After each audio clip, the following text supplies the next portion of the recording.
It's Women's World Cup quarter-final time. We're here. There are 8 teams left of this magnificent tournament. The 8 best teams at this tournament are going to go head-to-head. It's quarter-finals time. The round of 16 gave us some thrilling games. Colombia made it through on the last day, and now it is time to predict these quarter-finals. We've got the world's best teams. I think the only 2 big names really missing are the USA and Germany, of the 2 sort of big ones. But let's just get to predicting it. Starting off with the first game, Spain versus the Netherlands. Oh my God, a clash of European giants. Now, the Spanish absolutely blew away Switzerland. What a game they had right there. 5-1, the most complete performance of this tournament, basically. And Aitana Bonmati, what a performance that was. She was so good in the midfield. She took her 2 goals so nicely with the little turns. That was the most complete performance I've ever seen from the most complete performance of a player at this tournament. She got 2 goals, 2 assists, but it was just the way she played, the way she moved the ball, and the entire Spain side completely cooked Switzerland. Switzerland had very few chances. Jenny Hermoso in midfield, I thought, was absolutely fantastic. She just controlled the game just calmly, and Switzerland couldn't deal with it. Obviously, Laia Codina's own goal, that was basically the only goal for Switzerland, was a howler, but that was a mistake. Mistakes do happen, but just Alba Redondo is brilliant. And on the left, I thought Salma Parallelo was constantly causing trouble for Switzerland, and somebody that can cause loads of trouble for the Netherlands as well. I mean, like I said, Jenny Hermoso, Teresa Abelera, it was a very, very good performance from Spain, and I just think that Bonmati could terrorise this Dutch side. Moving on to the Netherlands, they beat South Africa 2-0. However, were very lucky because South Africa had a lot of chances. They had so many through with Katlana over the top. They missed a lot of them. And then the Netherlands, they got that early goal with Jill Roord from the corner. And then Swart messed up to give Lineth Berenstein the goal for 2-0 to the Netherlands. But if you look at the stats and numbers, South Africa had 7 shots on target. The Dutch only had 6, right? But I was very impressed with Jill Roord in the midfield. Lika Martins, I thought, was one of the Dutch's best players up front. You know, this is the problem with the Dutch. Viviana Miedema is out. They don't have a number 9. And up front, they basically have Lika Martins and Lineth Berenstein, both of whom are wingers. They're not natural number 9s. And if you add to the fact that Daniela van der Donk is suspended for this game against Spain, I don't know what's going to happen. I think that the Dutch defence so far at this tournament has been very, very good. That back 3 of Spitzer, Van der Gracht and Dominic Janssen, very, very good. On the ball, controlling the game, nice. Esmea Brucht has impressed me as well on the left, but I don't think that this will be enough for Spain. I think that Spain are going to edge it. I think it'll be close. I think it'll still be a very, very good game, but I think Aitana Bonmati will be the difference. I'm going to go for Spain 2, Netherlands 1.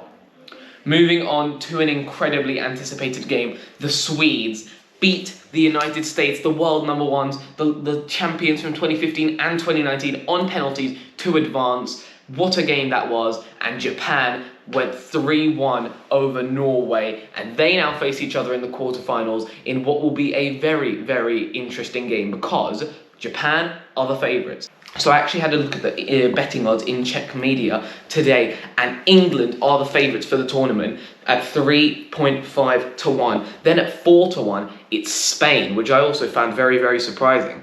Then at 6.5 to 1, it's France and Japan. Australia at 9 to 1.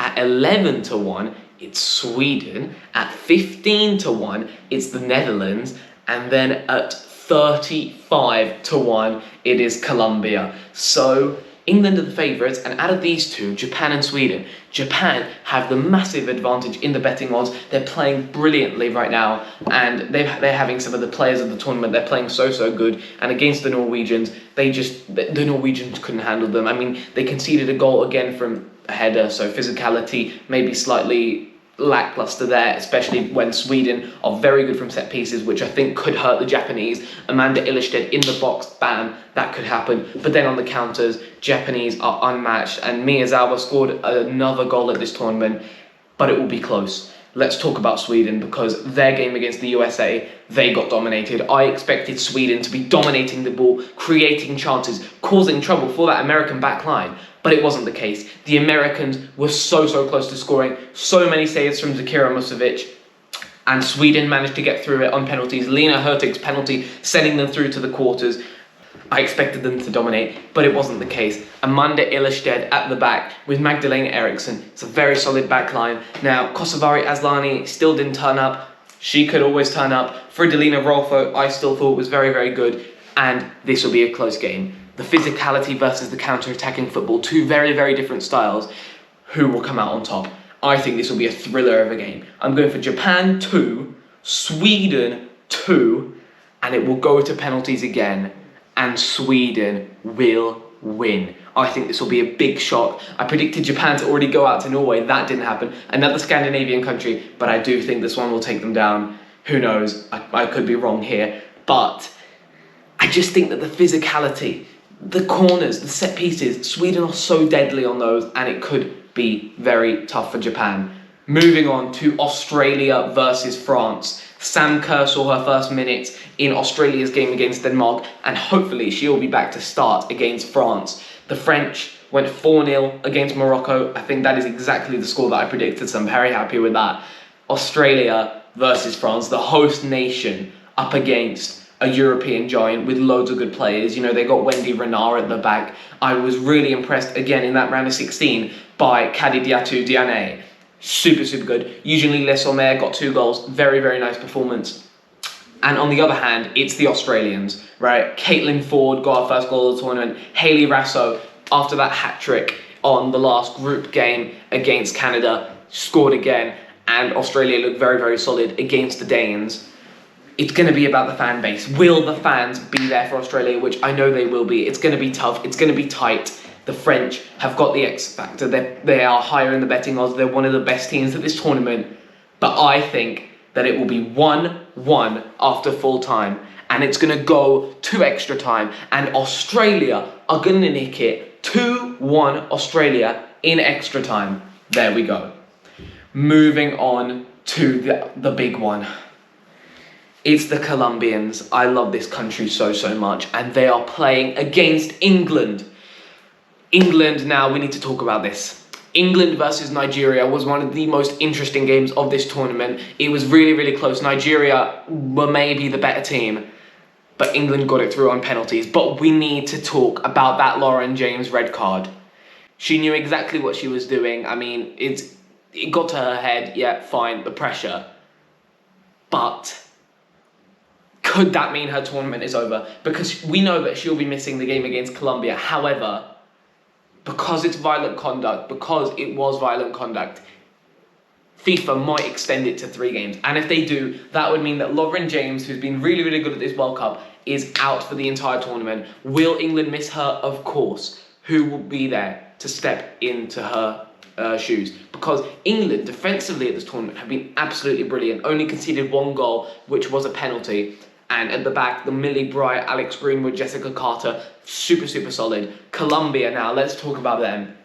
Because that game against Jamaica was absolutely beautiful. I was watching it, I was absolutely loving it. Catalina Uzme, the hero for Colombia. Linda Caicedo just turning up with those dribbles, just creating stuff out of nothing. I was very impressed. Ana Guzman at left back for her World Cup debut, because Manuela Vanegas was suspended. She hadn't played a minute of the tournament, got the assist, was one of the best players in that game. And Colombia are also going to get Manuela Vanegas back for the England game. This is going to be a great game. I'm so excited for it.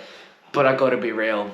I can't be biased, and I'm going to say that England will edge it. England 1, Colombia 0. And I know that's so sad, you know, how much I love Colombia, how much I love Linda Caicedo, the entire team, but I don't want to jinx it. Let's be realistic, and let's go for England 1, Colombia 0.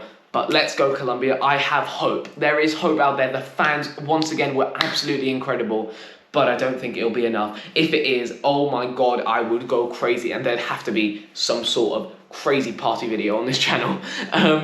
But I don't think so. But according to my predictions, The semi-finals will be Spain versus Sweden and Australia versus England. Oh my golly gosh. I know that's probably not at all what will happen, but let's just see.